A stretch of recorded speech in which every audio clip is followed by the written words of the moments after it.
आवाज दो। हर जीतना है भाई ये तो लंबी लड़ाई है, लड़ना है भाई ये तो लंबी लड़ाई है, भाई ये तो लंबी लड़ाई है। बिल्कुल मानेगी, जब हमारे पास बार्गेनिंग पावर होगी ना तो सरकार क्या, बड़ी बड़ी सरकारें झुकेंगी, पूरा देश झुकेगा। हमारी संस्कृति को खरा है, बाहर से आकर यहाँ बड़े बड़े रिजॉर्ट बन गए हैं, बड़े बड़े होटल मॉल बन गए हैं, लेकिन वही हमारी पहाड़ियों को उसमें न रोजगार मिलता है, न वो हमारी जमीन हमारे पास रह सकती है। जो प्रधान बनने लायक था वो जो है मंत्री बन गया, विधायक बन गया, मुख्यमंत्री बन गया, वो ये नहीं समझ पा रहा कि किन लोगों के बदौलत में बना। हमने जो है पिछौड़ा पहना है, ये पिछौड़ा हमारे उत्तराखंड की पहचान है। ये हम आज शुभ काम करने के लिए आए हैं अपने बच्चों के लिए। हम तो जैसे तैसे खा लेंगे, हम कर लेंगे, हम यहाँ तक पहुँचे, आगे भी कर लेंगे, लेकिन मूल निवास भू कानून हमें नहीं मिला तो हमारे बच्चे कहीं के नहीं रहेंगे। आपने श्रीनगर में अभी नर्सिंग की भर्ती में देखा होगा, राजस्थान के युवाओं ने श्रीनगर बेस हॉस्पिटल के एड्रेस पर स्थायी निवास बना दिया, एक ही एड्रेस पे, और नौकरी भी पा गए। जो लोग ये समझकर अपने घर से बाहर नहीं निकले हैं कि ये किसी पार्टी विशेष का मुद्दा है, अगर आप ये सोचते हैं किसी पार्टी विशेष का मुद्दा है तो आप अपना बोरा बिस्तरा पकड़िए और उत्तराखंड से बाहर निकल जाइए।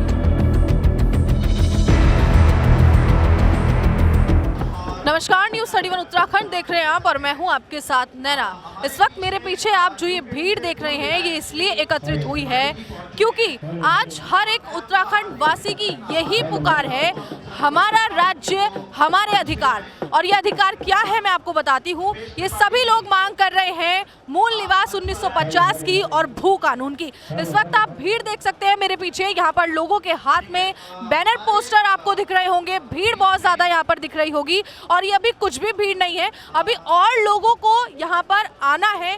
और मैं आपको बता दूं कि 200 संगठन यहाँ पर आज एकत्रित होने वाले हैं अपनी मांगों को लेकर। तो इस वक्त आप देख सकते हैं यहाँ पर हर वर्ग के लोग मौजूद हैं, चाहे मैं बात करूँ युवाओं की, चाहे मैं बात करूँ बुजुर्गों की, महिलाओं की, सभी लोग यहाँ पर आज इकट्ठा हुए हैं अपनी मांगों को लेकर। और देखिए, इससे पहले रैली देहरादून में हुई थी और आज ये रैली हो रही है हल्द्वानी में मूल निवास 1950 और भू कानून की मांग को लेकर। तो चलिए अंदर की तरफ चलते हैं, लोगों से बातचीत करते हैं और जानते हैं कि उनका क्या कुछ कहना है। आइए मेरे साथ। तो यहाँ पर जैसा कि मैंने आप लोगों को बताया कि बहुत सारे लोग आज इकट्ठा हुए हैं, मैं बातचीत कर लेती हूँ। सर, अपना नाम बता दीजिए। मेरा नाम है ललित रजवार। क्या कहना चाहेंगे, आज आप यहाँ पे इकट्ठा हुए हैं सब लोग, क्या कुछ जैसे सबको पता है यहाँ लोग इकट्ठा क्यों हैं, अपने अधिकारों के लिए, मूल निवास की मांग करने के लिए, तो हम भी उसी लिए इकट्ठा हुए हैं। मैं और मेरी team joint action campaign for inner line permit system, short में है जैक फिल्स, विगत 6 वर्षों से लोगों को अवेयर कर रहे हैं अबाउट टू मूल निवास, आर्टिकल 371 और इनर लाइन परमिट सिस्टम के रिगार्डिंग। तो आज लोग इकट्ठा हो रहे हैं, अपने अधिकारों की मांग कर रहे हैं। बहुत अच्छा लग रहा है देख के, लोग जागरूक हो रहे हैं, पर अभी हमारे राज्य के लोगों को जागरूक होना और जरूरी है। आपको लगता है कि क्या सरकार आपकी बातों को सुनेगी या मानेगी? बिल्कुल मानेगी, जब हमारे पास बार्गेनिंग पावर होगी ना तो सरकार क्या, बड़ी बड़ी सरकारें झुकेंगी, पूरा देश झुकेगा। मेरे साथ उत्तराखंड की महिलाएं मौजूद हैं, पिछौड़ी इन्होंने पहनी है, बेहद खूबसूरत ये लग रही हैं, अपना परिधान पहनकर ये लोग आए हैं। मैं बातचीत कर लेती हूँ। क्या कुछ कहना चाहोगे आप आज यहाँ पर? बहुत अच्छा लग रहा है यहाँ पर आकर के हम लोगों को अपनी लड़ाई लड़ने के लिए एक मौका मिला है हमें यहाँ पर आने के लिए। और क्या कहते हैं, आगे हम ऐसी मेहनत और वो करके आगे को बढ़ाएंगे देश के लिए। आप क्या कहना चाहती हैं आप यहाँ पे? जी मैम, ये भू कानून के लिए हम लड़ रहे लड़ाई, देखिए आगे क्या होता है, कब तक जमीन। जी सुनेगी, जरूर सुनेगी। जी आप क्या कहना चाहती हैं? मैम, ये हमारे हक की लड़ाई है, तो हम पहाड़ियों के लिए, ये हमारे आने वाले भविष्य के लिए, बच्चों के लिए ये हमारी लड़ाई है, तो जरूर सरकार हमारी सुनेगी। कि बाहरी राज्य से लोग यहाँ पर रह रहे हैं तो आपकी संस्कृति को भी खतरा है। बिल्कुल मैम, हमारी संस्कृति को खरा है, बाहर से आकर यहाँ बड़े बड़े रिजॉर्ट बन गए हैं, बड़े बड़े होटल मॉल बन गए हैं, लेकिन वही हमारी पहाड़ियों को उसमें न रोजगार मिलता है, न वो हमारी ज़मीन हमारे पास रह सकती है। तो आने वाले समय में हमारा जितना अभी तक गया है ये पूरा ही चले जाएगा अगर हमें मूल निवास नहीं दिया जाएगा। दुनिया में हर राज्य में मूल निवास लागू है और केवल हमारा उत्तराखंड ऐसा है कि हम स्थायी हैं। आने वाले बाहर के लोग भी स्थायी बन जाते हैं और हम भी स्थायी रह गए, तो फर्क ही क्या है? अगर हम उत्तराखंडी होने के बाद हमारे पास मूल निवास नहीं है तो हमारा एक ही उद्देश्य है कि हमें चाहिए मूल निवास। आप क्या कहना चाहेंगे? मूल निवास के बारे में तो सभी जानते हैं, सोशल मीडिया में देख रहे हैं, बट हमने जो ये पिछौड़ा पहना है, ये पिछौड़ा हमारे उत्तराखंड की पहचान है। ये हम आज शुभ काम करने के लिए आए हैं अपने बच्चों के लिए। हम तो जैसे तैसे खा लेंगे, हम कर लेंगे, हम यहाँ तक पहुँचे, आगे भी कर लेंगे, लेकिन मूल निवास भू कानून हमें नहीं मिला तो हमारे बच्चे कहीं के नहीं रहेंगे। इसलिए भू कानून और मूल निवास के लिए हम यहाँ पे खड़े हैं। और मैं सभी महिला साथियों से निवेदन करूंगी कि आप जितनी जनसंख्या में आ सकते हैं आइए, अपने लिए लड़िए। अगर आज नहीं जगा पहाड़ी, आज नहीं जगा तो फिर कभी नहीं जग सकता, कभी नहीं जगेगा। ये बहुत देर हो जाएगी कि वो कुछ नहीं सोच पाएगा।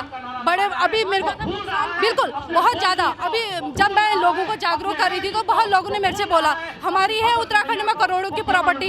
ये उस आदमी का करोड़ों की प्रॉपर्टी से मतलब नहीं, आदमी को भी भू कानून और मूल निवास के बारे में पता ही नहीं है कि ये क्या हो क्या रहा है, क्या है। करोड़ों वाला आदमी आराम से खा जाएगा, पहाड़ी आदमी कहीं नहीं खा सकता। ये करोड़ों वाली बात नहीं है, ये नेताओं की बात नहीं है, कोई दल की बात नहीं है, ये उत्तराखंड के सबके साथ होने की बात है। आपसे मैं निवेदन करूंगी, खासतौर पर महिला शक्ति से। आज संडे था, आज रविवार का दिन है, तो आज समय सही रखा था, लेकिन फिर भी मैं देख रही हूँ कि मातृशक्ति फिर भी नहीं आई है। ये बहुत देर हो जाएगी। मैं आप लोगों से निवेदन कर रही हूँ, आप इसको राजनीति के तौर पर मत देखिए, आप अपने अधिकारों के लिए आप आगे आइए। अब मैं आपसे यही निवेदन करूँगी कि हमें ये चाहिए और हम ये लेके रहेंगे। आपको या कुछ कहना चाहिए? देखिए उत्तराखंड के जो लोग हैं इकट्ठा हुए हैं, क्या कुछ आप कहेंगे कानून को लेकर, क्या कुछ कहना चाहिए? सबसे पहले तो मैं यहाँ पर जितने भी लोग एकत्रित हैं, जिन लोगों ने उत्तराखंड की एकता को जागृत किया है, मैं उन सभी लोगों का बहुत बहुत धन्यवाद करना चाहूँगी। साथ ही मैं एक बात क्लियर करना चाहूँगी, जो लोग ये समझकर अपने घर से बाहर नहीं निकले हैं कि ये किसी पार्टी विशेष का मुद्दा है, अगर आप ये सोचते हैं किसी पार्टी विशेष का मुद्दा है तो आप अपना बोरा बिस्तरा पकड़िए और उत्तराखंड से बाहर निकल जाइए, क्योंकि वो दिन दूर नहीं है। अगर हम लोग ने एकता नहीं दिखाई तो वो दिन बिल्कुल दूर नहीं है कि आपको यहाँ से भागना पड़ेगा। हो सकता है आपको राशन के लिए, पानी के लिए और हर चीज़ के लिए भीख मांगनी पड़े। अभी भी मौका है, आप अपनी आंखें खोलिए, इसको व्यक्तिगत लीजिए। आप व्यक्तिगत लेंगे तभी आप घर से बाहर निकल पाएंगे। हमने बातचीत की है महिलाओं से, आपने देखा भी होगा कि ये पहाड़ी जो संस्कृति है, जो परंपरा है पिछौड़ा पहनने की महिलाओं की, ये पिछौड़ा पहनकर यहाँ पर आज आई हैं और ये कह रही है कि शुभ काम के लिए आज यहाँ पर आए हैं। और देखिए बच्चों के भविष्य की चिंता सभी को होती है, इनकी चिंता भी जायज़ है। और जहाँ आप देख रहे होंगे मेरे पीछे, महिलाओं का कहना भी ठीक है कि यहाँ पर मातृशक्ति आपको कुछ कम दिखाई दे रही होगी इस वक्त, लेकिन आप देख सकते हैं कि यहाँ पर जो जेंट्स हैं, जो युवा हैं, वो बहुत ज़्यादा मात्रा में आए हैं। तो उनका यही कहना है कि मातृशक्ति को भी आगे आना चाहिए, बढ़ चढ़ कर इसमें हिस्सा लेना चाहिए और अपनी मांगों को रखना चाहिए। तो चलिए आगे की तरफ चलते हैं और लोगों से बातचीत करते हैं। हम मूल निवास और भू कानून के उसमें आ रखे हैं देहरादून से, हम आंदोलनकारी मंच के सारे साथी, और जब तक हमको अपना मूल निवास और भू कानून नहीं मिलता हम तब तक संघर्ष जारी रखेंगे और लगातार संघर्ष में रहेंगे। इससे पहले देहरादून में बहुत बड़ी रैली निकली, 24 दिसंबर को बहुत बड़ी रैली निकली थी। क्या लगता है कुछ फर्क पड़ा? बिल्कुल पड़ा, उन्होंने एक समिति बनाई, ऐसा लगा तो है, लेकिन अब कैबिनेट में क्या होता है ये वक्त डिसाइड करेगा, लेकिन जब तक नहीं होता संघर्ष रहेगा जारी। अपना नाम बता। मेरा नाम सुलोचना भट्ट है। आप मौजूद हैं, क्या कुछ कहेंगे? आप देख रही होंगी यहाँ पे युवा आए हैं, बुजुर्ग आए हुए हैं, क्या कुछ कहेंगे आप? हम बहुत कुछ कहना चाहते हैं, ये भीड़ भी आपको बता सकती है। और सबसे पहले धन्यवाद आपको चैनल को देते हैं कि जो हम जनता की आवाज़ को उठाते हैं। हमें आंदोलनकारी मंच से हैं और हम 1994 में भी सड़कों पर, आज भी सड़कों पर हैं, जिसका आंकलन तो खुद नेता लोग भी लगा क्यों है हम सड़कों पर। लेकिन आज हम इस धरती को प्रणाम करते हैं। राज्य तो हमें जरूर मिला, लेकिन नेताओं का हम विरोध करते हैं। जो हमने उत्तराखंड में मांगा था वो हमें अभी भी नहीं मिला।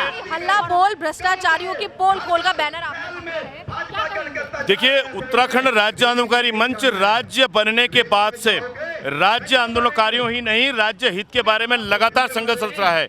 चाहे वो हमारे सशक्त भू कानून की बात हो, मूल निवास की बात हो, रोजगार की बात हो, लॉ एंड ऑर्डर की बात हो, परिसीमन की बात हो, स्वास्थ्य की बात हो, तमाम मुद्दों को लेकर हम लोग लामबंद रहे हैं।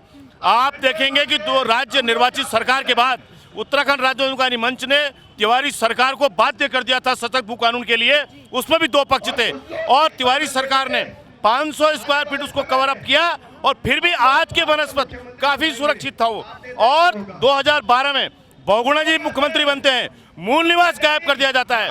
उत्तराखंड राज्य आंदोलनकारी मंच ने 2012 में राजभवन जो ऐतिहासिक कूच किया था वो देखने लायक था और सरकारों को लगातार चेतावनी देने का काम करते आए। 8 अगस्त 2023 क्रांति दिवस उत्तराखंड राज्य आंदोलनकारी मंच ने तमाम मूल निवास भू कानून को लेकर जिस प्रकार से अपनी आवाज बुलंद करी थी, मुझे इस बात की खुशी है कि युवा उस बात को लेकर आगे आ रहे हैं। तमाम लोग लामबंद होके उन चीजों को लेकर रहे हैं। सरकार को सोचना होगा, बाध्य होना होगा, चाहे वो सत्ता पक्ष हो चाहे विपक्ष हो। युवाओं की जिम्मेदारी ज्यादा है। उन 42 शहादतों को याद करने का वक्त है, उस मातृ शक्ति के त्याग का याद करने का वक्त है, उन छात्रों के शहादत को याद करने का वक्त है। निश्चित रूप में उसके लिए हम लोग लगातार लामबंद है। उत्तराखंड राज्य आंदोलनकारी मंच राज्य हितों को लेकर अंतिम सांस तक किसी भी मुद्दे पे हम लोग लामबंद रहेंगे। देखिए, राज्य बनने से ही जो है मूल निवास और भू कानून की मांग जो है यहाँ के लोग करते आ रहे हैं। और विशेषकर राज्य आंदोलनकारी मंच तो जब भी जो है उत्तराखंड को किसी चीज़ की जरूरत पड़ी हमेशा अपनी मांग उठाता रहा है और जनहित की मांगों को आगे करता रहा है। लेकिन सरकारें ये नहीं समझ पा रही हैं कि वास्तविकता क्या है। जिन राज्य आंदोलनकारियों के संघर्षों के बदौलत, जिनके जो है शहादतों के बदौलत ये राज्य मिला, जो प्रधान बनने लायक था वो जो है मंत्री बन गया, विधायक बन गया, मुख्यमंत्री बन गया, वो ये नहीं समझ पा रहा कि किन लोगों के बदौलत में बना। ये बड़ी विडंबना है। और मैं ये कहना चाहता हूँ उन लोगों से, चाहे भाजपा के लोग हों चाहे कांग्रेस के विपक्ष में बैठे हुए हों, कि एक दिन ऐसा आएगा कि तुम्हें इसकी आवश्यकता महसूस होगी और तुम्हें ये महसूस करना पड़ेगा। हम ये कहना चाहते हैं 24 सालों में जितनी भी सरकार आई हैं उन सरकारों ने इस प्रदेश को लूटने का काम किया है और सबसे ज़्यादा जो लूट खसोट हो रही है वो भूमि को लेकर हो रही है। भू माफियाओं का यहाँ पे वर्चस्व है और निश्चित तौर से आने वाले समय में हमारे लोगों के लिए यहाँ पे भूमि नहीं रहेगी और जब भूमि नहीं रहेगी तो निश्चित तौर से जो रोजगार जो हमारे लोगों को मिलना चाहिए वो रोजगार भी नहीं मिल पाएगा, क्योंकि मूल निवास की व्यवस्था उन्होंने खत्म कर दी है। तो हम तो सरकार से ये मांग कर रहे हैं कि आप अविलंब सशक्त भू कानून लागू करें और 1950 जो मूल निवास है उसको लागू करें। अपना नाम बता दीजिए। मैं रामलाल खंडोरी, प्रदेश महामंत्री उत्तराखंड राज्य आंदोलनकारी। देखिए, जब हम उत्तराखंड राज्य आंदोलन की लड़ाई में थे तो हम यही तय करते थे कि हम लोग जब हमारा अपना राज्य होगा हम अपनी नीतियां बनाएंगे कि हमारी जल जंगल पर्यटन नीति, ऊर्जा नीति, मूल निवास नीति, खनन नीति, खेल नीति, युवा नीति जो भी होगी हम तय करेंगे। हमने नारा दिया था हम ही तय करेंगे अब की क्या गलत है क्या सही, लेकिन हुआ उल्टा। जैसा ही राज्य बना, राज्य बनने से पहले हम यूपी में मूल निवासी थे, हमको मूल निवास प्रमाण पत्र मिलते थे, जैसा कि पूरे देश में संविधान ने कहा 1950, हम नहीं कह रहे हैं 1950 है तो उत्तराखंड का 2001 में क्यों उसको मूल निवास खत्म करके स्थायी निवास बना दिया स्वामी सरकार ने? क्यों कट ऑफ डेट 85 कर दी? और 85 करी तो लेकिन उसको 85 भी हटा के 2000 कर दी। अब हाल ये है कि जो आ रहा है 15 साल गिन रहा है 2020 को यहाँ का स्थायी निवासी, और हम भी वो हमारे बच्चों के हकों पर डाका डाल रहा है। वो अपने मूल राज्य का मूल निवासी, उत्तराखंड का स्थायी निवासी। आपने श्रीनगर में अभी नर्सिंग की भर्ती में देखा होगा, राजस्थान के युवाओं ने श्रीनगर बेस हॉस्पिटल के एड्रेस पर स्थायी निवास बना दिया, एक ही एड्रेस पे, और नौकरी भी पा गए। एम्स में 600 लोग राजस्थान के लग गए। तो हमारा युवा कहाँ जाएगा? हमारे लिए 13 जिले सीमित हो गए, उनके लिए अपना मूल राज्य प्लस हमारा राज्य। वही अब पीड़ा, जब रोजगार छिनने लगा है तो अब युवाओं में छटपटाहट दिख रही है। अब 94 की तरह दोबारा सड़कों पर आने को। भू कानून हमने 2002 में नारायण दत्त तिवारी जी से लड़के 500 मीटर का बनवाया था, फिर खंडूरी जी से 250 मीटर का बनवाया, लेकिन 18 में त्रिवेंद्र सरकार ने सारा खत्म कर दिया। लगता है आपको सरकार सुनेगी आपकी बात? सरकार ने हमारे ही दबाव में, जब हमने 21, 22, 23 लगातार घेराव किए मुख्यमंत्री आवास, तो कमेटी बनवाई, कमेटी की रिपोर्ट आ गई। जब हमने हल्ला किया तो रिपोर्ट आई, अब हल्ला किया तो वो रिपोर्ट ला रहे हैं। अब आंशिक रूप से थोड़ा मूल निवास हमारी कब से मांग थी कि जब हमारा मूल निवास है तो हमारे को क्यों कहा जा रहा है कि स्थायी निवास बनाओ? हमारे दबाव में पिछले 24 की रैली के बाद मुख्यमंत्री ने कहा कि ठीक है, जिनका मूल निवास है मूल निवास मानेंगे। तो भैया हम अपने लिए थोड़ी लड़ रहे हैं, हम तो 60 साल 55 साल 50 साल के, हम अपने बच्चों की लड़ाई लड़ रहे हैं। हमारे बच्चों को मूल निवास चाहिए, उनको रोजगार चाहिए, उनको जो मूल निवास के लाभ होते हैं उनको मिलने हैं। हमें क्या करना? अब हमारी तो उम्र निकली। अब हालत ये हो गई कि मैं मूल निवासी हूँ, मेरा बेटा यहाँ का स्थायी निवासी है, और जो कल आया वो भी स्थायी निवासी। तो बाप मूल निवासी, बेटा स्थायी निवासी, तो उसको मूल निवासी को जो लाभ पूरे देश में मिल रहे हैं। तो यहाँ पर इस वक्त यूकेडी यानी कि उत्तराखंड क्रांति दल भी पहुँच चुका है, यहाँ पर मौजूद है बहुत सारे समर्थक, इनसे मैं बातचीत कर लेती हूँ। सर अपना नाम बताइए। मेरा नाम एडवोकेट मोहन कांडपाल, मैं उत्तराखंड क्रांति दल जिला संयोजक हूँ इस समय। और इस समय हम लोग जो ये भू कानून और मूल निवास की लड़ाई चल रही है, इसमें हम उत्तराखंड के जो सभी दल हैं, सभी संगठन हैं, उसको सब एकत्रित कर रहे हैं। इसके लिए हमने आगामी 12 जनवरी और 21 जनवरी को सर्वदलीय संगोष्ठी का आयोजन किया था। और आज हम जो ये भू कानून और मूल निवास के लिए लड़ रहे हैं, मैं चाहता हूँ सबसे पहले त्रिवेंद्र रावत ने, जो ये भ्रष्ट आदमी था, उसने जो ये कानून लागू किया था सबसे पहले उसे ख़त्म करना चाहिए। उसके बाद जो अन्य राज्यों की तरह 371 है वो उत्तराखंड में लागू की जानी चाहिए। और अब आगे हम लोग लड़ाई जो हमारे नीचे के भ्रष्ट अधिकारी हैं उनसे भी लड़ने जा रहे हैं, और इसके लिए हम अपने स्तर में पूरे उत्तराखंड प्रदेश में RTI लगाएंगे कि हमारे उत्तराखंड में स्थायी निवास किस आधार पर बन जा रहे हैं, क्योंकि बाहर से आने वाला व्यक्ति 1 साल वो बाहर पढ़ाई कर रहा है, उसके बाद उत्तराखंड में आके स्थायी निवास बना ले रहा है। तो इसके लिए हम लगातार संघर्षरत हैं और आगे भी हम बहुत बड़ा आंदोलन इसमें करते जाएंगे। क्या कहना चाहेंगे? आज आप यहाँ पर मौजूद हैं, देखिए युवा भी यहाँ पर भी हैं, बच्चे भी हैं, सभी लोग यहाँ पर हैं, क्या कहना? ये तो हम लोग के लिए बहुत अत्याचार हो रहा है सरकार की ओर से, क्योंकि अभी तक सभी हिमाचल में उनका अपना सब जगह वही चल रहा है, तो हमको भी अपना मूल निवास चाहिए और हमने एक्स्ट्रा थोड़ी मांग रहे हैं। तो इस वक्त न्यूज़ 31 उत्तराखंड की टीम मौजूद थी बुद्ध पार्क में, हल्द्वानी के बुद्ध पार्क में, और मैंने आपको दिखाया कि यहाँ पर कितने सारे संगठन के लोग और कितने सारे युवा बुजुर्ग हर वर्ग के जो लोग हैं यहाँ पर एकत्रित हुए हैं। अभी ये रैली जो है निकलनी शुरू होगी। मैं पूरा नज़ारा आपको आज दिखाऊंगी। न्यूज़ 31 उत्तराखंड पूरे दिन आज फील्ड पर रहेगा और आपको हर एक अपडेट इस रैली की देगा। तो मैं मिलूंगी आपसे अगली रिपोर्ट के साथ। आप बने रहना न्यूज़ 31 उत्तराखंड पर। नमस्कार।